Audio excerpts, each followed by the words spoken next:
We can't see our own problems usually, and we need someone else to help us through that process.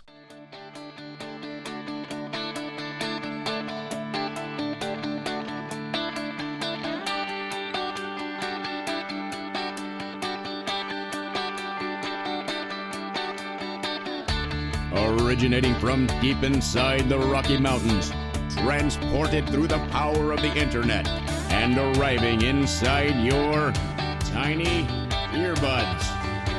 It's the Appraiser Coach Podcast, helping appraisers increase their efficiency, quality, and make more money.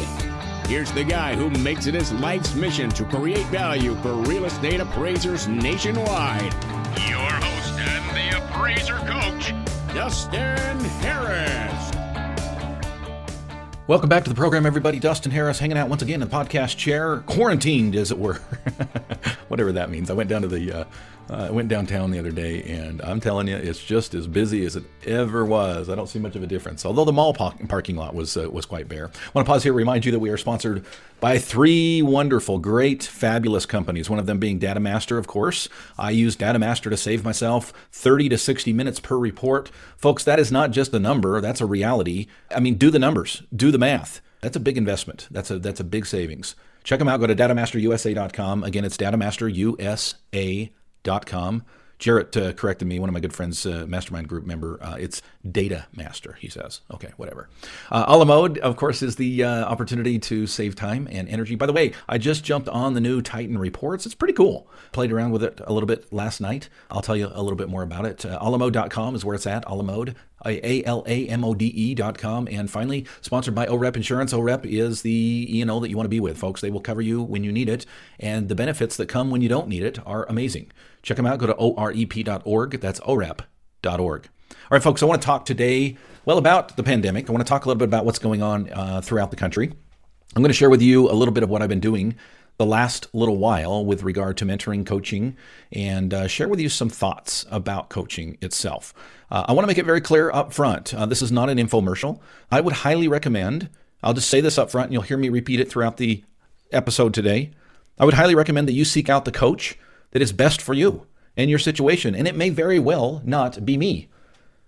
But coaching itself is such an important thing. Over the last little while, I've been doing more coaching than normal. And I think there's a reason for that, just based on the themes that I've had an opportunity to coach on.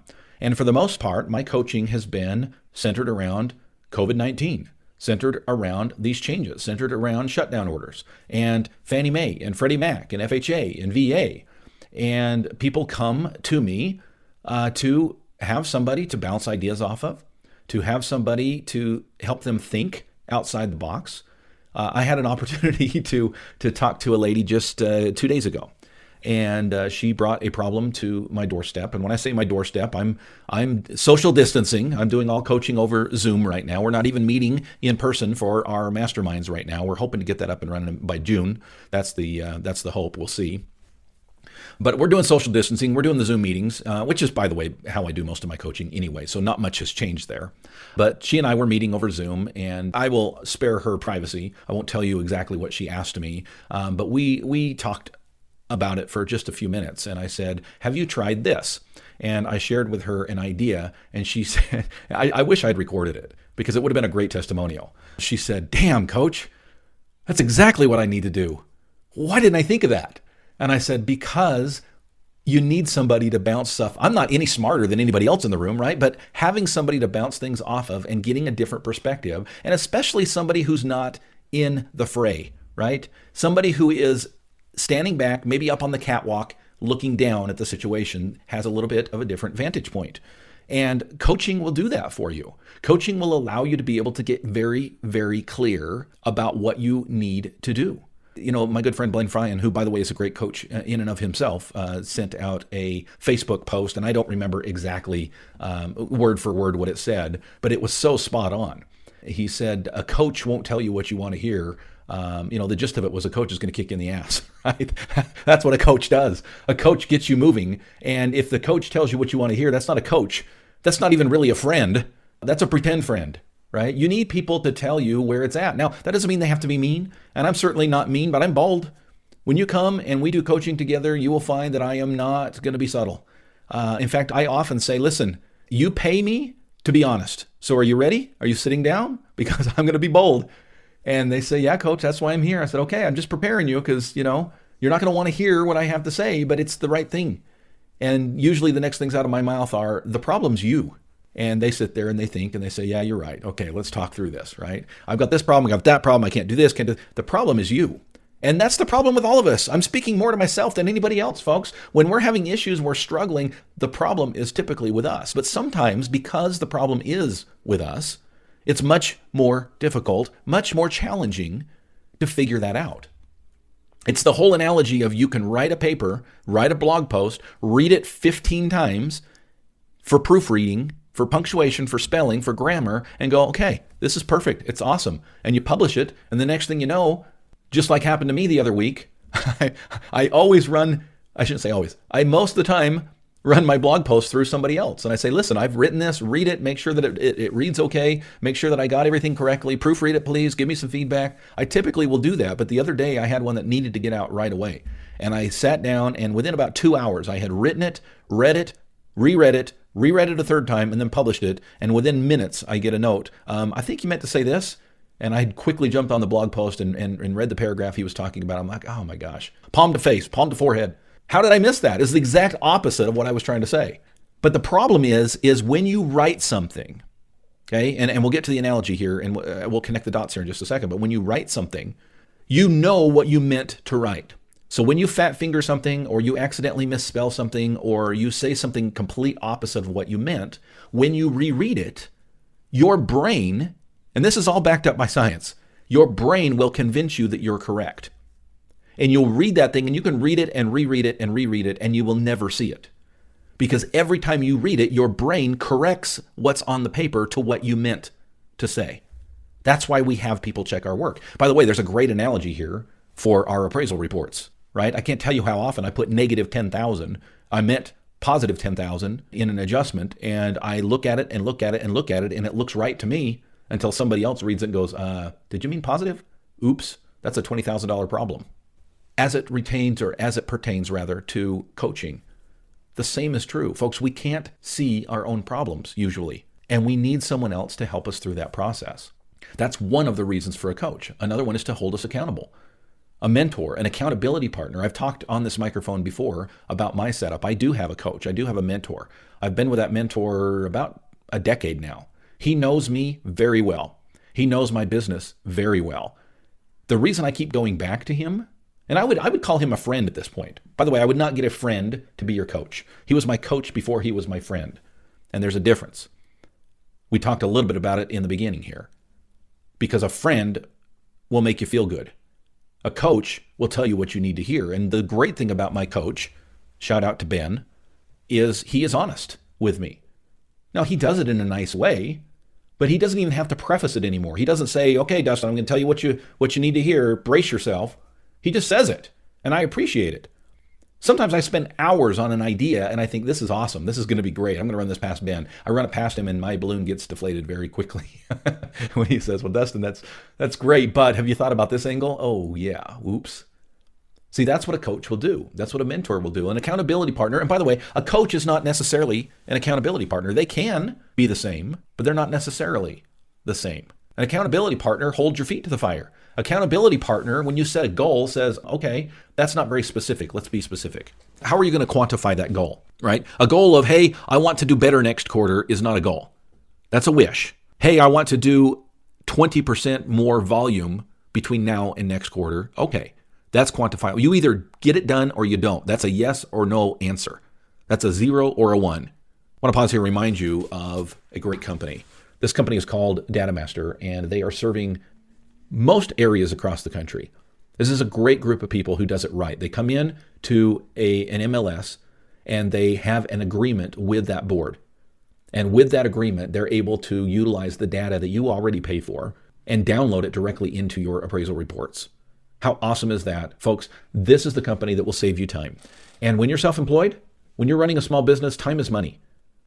The money that you spend on DataMaster is a drop in the bucket compared to the money that it will save you every single month. Check them out. Go to datamasterusa.com. Again, it's datamasterusa.com. A la Mode is the company that I've been using for over 20 years, and it took me until yesterday to really give Titan reports a try. It actually happened because our server went down the day before. We had a power bump, and I had to call my IT guy, and he actually drove to the physical server and had to find out what was going on with the battery backup. It was old. We're going to have to get a new one, but that's beside the point. The point is I thought, it sure would be nice to have a backup right now. And I thought, wait a second, I'm an elite member of A la Mode. I already pay for Titan reports. I already get it as an add-on.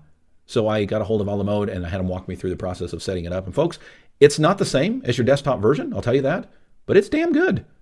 And it can get you through a sticky situation, or it can be just the right thing for you to work off of full time. Check it out. Go to alamode.com. Again, it's alamode.com. Finally, we're sponsored by OREP Insurance. Folks, I don't know how often you think about E&O, probably once a year when you renew. I think about it all the time. I really do.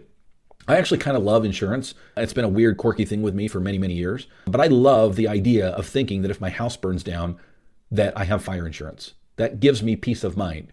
I feel good knowing that if I'm in a car accident and someone, heaven help us, should get maimed or worse, that I'm covered, financially at least. That's a big peace of mind. Another peace of mind is that my work is covered. I try to do a good job, but there's no perfect appraisal report out there. Folks, E&O is so vitally important, and it's not just important on the surface. It's important that you get the right company.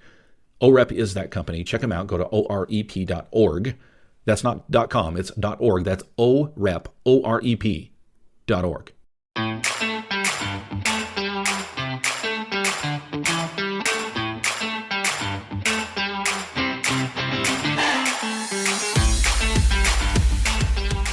Welcome back to the program, everybody. We're talking today, we're talking about the pandemic a little bit. I started to tell you that I've been doing more coaching lately, and much of it is centered around the pandemic. And frankly, let's just be honest, some of it is fear-based. And there's nothing wrong with that, okay? You don't need to be embarrassed if you come to me because you're afraid of what's going to happen in the future.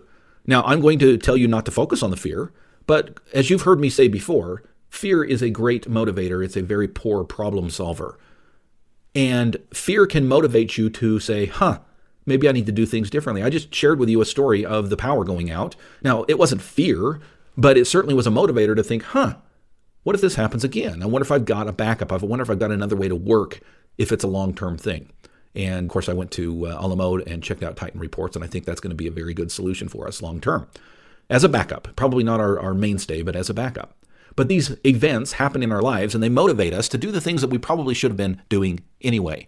This pandemic is a perfect example. How many of you, when this started and things started to get tough and the toilet paper started to run out in the stores, started asking yourself, well, wait a second, how are we doing with toilet paper? Better yet, how are we doing with food? Do we have any type of supply or any type of storage at all? Like, what if this got really bad? Could we survive? Could we do what needs to be done? Well, it's a great question to ask yourself, and again, not be motivated out of fear. And what you saw at some of the grocery stores was people motivated out of fear. These are people running down the aisles, grabbing anything that looked edible, throwing it in their cart, and running through the checkout and going into debt for the food that they should have been stocking up all along. That's the difference between fear as a motivator and fear as a problem solver. Where are you? Not just with your food storage, but with your business. A lot of the coaching, folks, that I've been doing over the last couple of weeks has to do with preparation.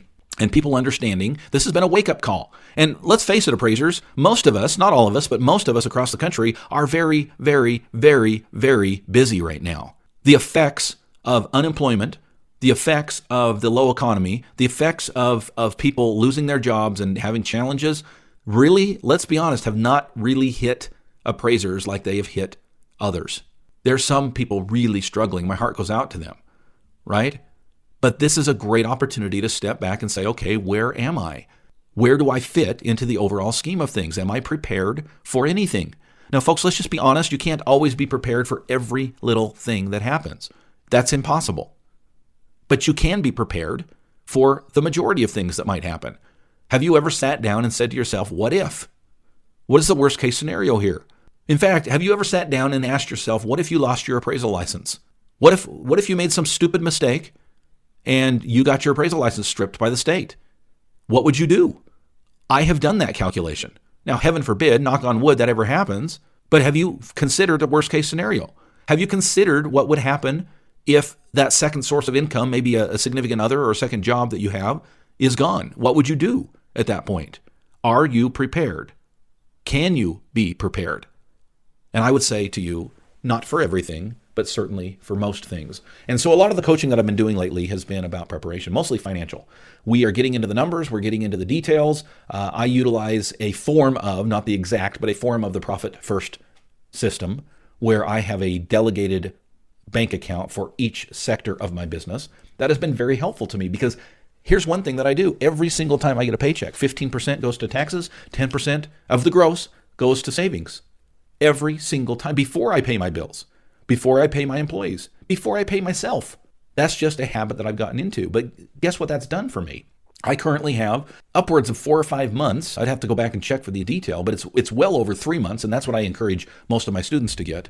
Well over 3 months of reserves, meaning we could not do one appraisal tomorrow for 3 months, for 90 days. If we did no appraisals and no money came in, we would survive. That helps me to sleep well at night, folks. Now, I wouldn't want to go through that. At the end of that 90 or 120 days, I'm going to be struggling for sure.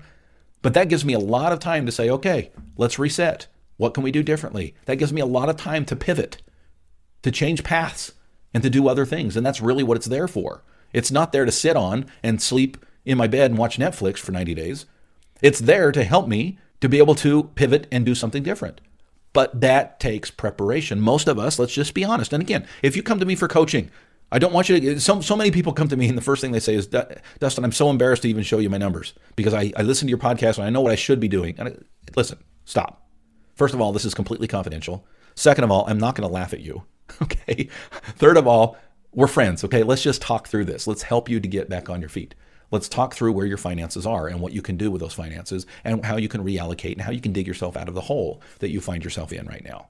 And so we've been doing a lot of that. We've been doing a lot of preparation with regard to pivoting to non-lender work and to REO work and some of this other stuff that's going to be more important probably ongoing. I've been helping them to set up desktop work and drive-by work and interior inspections without actually being there on site. And it's been a blessing. It's been a wonderful thing to do. But the reason I wanted to jump on the podcast today and the thing that's been on my mind is as I'm going through their finances, we're going through this process of purging. And purging is exactly what it sounds like. We look at their finances and say, okay, is this necessary? Now, if it is, great, that's fine. But if it isn't, we need to ask the question, should we trim the fat a little bit? And a lot of people right now, not just in the appraisal world, but everywhere, I think are coming to terms with this pandemic and realizing that there are reasons that they might want to look at the overall scheme of things. We've been living high on the hog for too long, folks, right? We get these luxuries and we have these things and we start to ask ourselves, are they really important? Right? Maybe we don't have the cash to buy the new RV, but man, it would sure be nice to go camping with the family, and it's only $239 a month. So we get this luxury. And maybe it's not enough to have Netflix, but maybe we need Hulu and Amazon Prime as well, on top of our cable bill, right? Do we really need all of this stuff? And we live very, very, very well here in the United States. By the way, I recently got back from a third world country in South America. Trust me, folks, we live very, very, very well. And I'm very grateful for where I live. And I'm very grateful for the luxuries that I enjoy. I am thankful that I can jump on Amazon Prime whenever I need something and within about 15 seconds, not only have it bought, but have read all the reviews. And it will be delivered to my door in 2 days. Not lately. Amazon's really slow lately. And my wife and I have cut way back. I've noticed a big change in our Amazon bill the last couple of weeks. And thankfully, my wife and I are on board together. We're unified in this and slowing things down and saying, are we really needing that thing right now? But one of the things you've got to do is sit down and ask yourself what is necessary. Now, one of the things that you may be tempted, and it's a very common thing to do, is to get rid of things that are absolutely necessary. One of those things might be coaching. Folks, I am of the belief that coaching is not a luxury. Now, it doesn't have to be expensive, by the way. There are ways to give and take where you can have accountability partners, but more importantly, coaches and mentors, okay, that may not cost you an arm and a leg. So you need to step back and ask yourself, what is fully necessary? But I want to give you an analogy. Recently, and I talked about it here on the podcast, but recently I had an opportunity, I call it an opportunity, to go skydiving with my daughter. Now, this is not something that I've ever really planned on ever doing. Sure, it's been in the back of my mind. Sure, I've seen pictures on Facebook of other people doing it, and I think, that's interesting, but it's not really been a drive of mine, like I've got to do that thing before I die, right? Like some people have. But my daughter came to me, and it was before she went to South America. And she said, Dad, if I can do something that scares the living hell out of me, like skydiving, I can do anything. And I want to go skydiving before I go to South America because I'm scared to death of going to South America. But I know I can have this is the conversation. She's a cool gal. This is the conversation I'm having with her. And she says, Dad, I don't want to do it alone. I want to do it with you. And I said, okay, it doesn't really scare me. I mean, it really doesn't. I mean, as much maybe as a really scary roller coaster. That's about. I mean, I'm not going to say I was completely unfettered by it, but I'll tell you this: it wasn't like she was. She was absolutely terrified of doing this, but she wanted to do it because she wanted to prove to herself that she could do it. And I said, sure, I'll do it with you, no problem. So we get to the field. It was in Hawaii. We get to the field, and the butterflies start to kick in, and you see people falling out of the air onto this field, and you're thinking, okay, interesting. All right, let's do this thing. And then you watch this video. And this video is basically turn away now. You're signing your life away. You can die doing this. People do die every year doing this. So just be aware, blah, blah, blah, blah, blah. And I'm thinking, okay. I wasn't scared before, but now I'm starting to think maybe there's something to this, right? So we go over, we sign the waiver, we wait our time, blah, blah, blah, blah, blah, right? And on the way up, and this will all fit together here in a second, I promise. On the way up, I'm in this old rickety plane. And I mean, that's the only way to describe this. That was the scariest part of the whole thing, right? I mean, this old rickety plane, and I'm sitting next to the pilot, by the way. For some reason, they had me sit in the co-pilot seat. I was actually seated back in the cargo bay area, and they said, you're a fat guy, you sit up here. And so I struggled, to walk up there, and I sat there by the co-pilot. And this thing was scary. It really was scary. I don't know how to describe it other than just say it was scary, okay? But here's the thing. My tandem master, the partner, my coach, starting to get the analogy here, was in the back of the plane. And we were the last ones out of the plane, by the way, because he was sitting behind me and everybody else went out the tail, right? So they're going there. They zip up and they get hooked on to their tandem master, and he's on the back. I would be on the front, but they all went out. And then once we were at altitude, 20,000 feet, by the way, that's a long ways up there. I, basically maneuvered myself back into the cargo bay again, and I got strapped up to my tandem master, my coach, my mentor, and off we went. And he did it all. I didn't have to do anything. Nothing. Other than, the few instructions that he gave me. And there were very few. But I didn't pull any ripcords, okay? If I wanted to, I probably didn't even really need to land on my feet. He pretty much took care of that himself as well. Now, I did, and that helped, obviously. But my point is I didn't really do much. But here's the thing. I had never been skydiving before. Probably I'll never go again. I don't know. It wasn't all that fun, to be honest with you. It was interesting. I'm glad I did it. It was a great experience. It sure makes a great analogy on a podcast. But other than that, I didn't get addicted to it like some people do. I've heard of people, doing their first jump and saying, okay, that's the thing I'm going to do the rest of my life. That wasn't me. But anyway, I digress. The point is this, folks. On the way up, I was not strapped on to my coach. I couldn't even hear my coach. He was in the back. He was talking to other people. That was not the time to be coached, right? Now, that was the scariest part of the whole process, almost. That's probably not true. It probably was scarier jumping out. I don't know. But anyway, the point is, this was an old rickety plane. I didn't need a coach. But do you think I'm going to jump out of that plane not having had the training and the abilities without my coach strapped to me? Folks, I want you to grasp the analogy here. We have been in that plane for many, many years, since probably 2008, 2009, 2010. A decade we have spent in that plane. And though I would say you always need a coach, that's the time that you least need a coach. When you jump out of the plane, and tell me, folks, if we haven't jumped out of the plane at this point, right? I mean, there's a big change from where we were 3 months ago compared to where we are now. More than ever, that, my friends, coaching is not a luxury. You need somebody to be strapped to your back, to pull the ripcord, to help you to land, to steer and to guide and to get to where you need to go. The time for a coach is not when you're in the plane. It's when you've jumped out and you're free falling. And folks, right now, a lot of us are free falling. Speaking of coaches and speaking of the opportunity to be guiding each other through this process, I want to tell you that our coaching program is completely free. The All-Star Team is completely free right now. 30 days you can use the All-Star Team for free. We would love to have you be a part of that. We would love to have you jump on and be a part of a group of people that is helping each other, okay? I want to give you a new coupon code. The old one that we used in the past is done. The new one is free 30 All-Star. This is all caps, no spaces, the number 30, so FREE 30 All-Star. Free 30 All-Star. If you will put that in. By the way, a couple of people had struggle when they were using the old coupon. They went through and they said, I didn't see a coupon. You got to watch for it, folks. Be careful. Don't click next until you've looked at the whole screen. It's teeny tiny. Okay, not on purpose. That's just the system we use. Okay, I'm not trying to hide it, but there is a coupon code there. Don't check out if you don't put the coupon code in.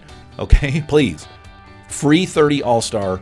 Be a part of the All-Star team. Start seeing what coaching and mentoring is all about. As you're free falling through this COVID-19 pandemic, we need each other. We need coaches. We need mentors. We'll catch you next time. You've been listening to the Appraiser Coach podcast with Dustin Harris. If you like what you hear, please give us a 5-star rating and post a short review on iTunes. For more in-depth insider information on how you can make more money as a real estate appraiser, visit theappraisercoach.com and sign up for the All-Star team today. Thanks for joining us.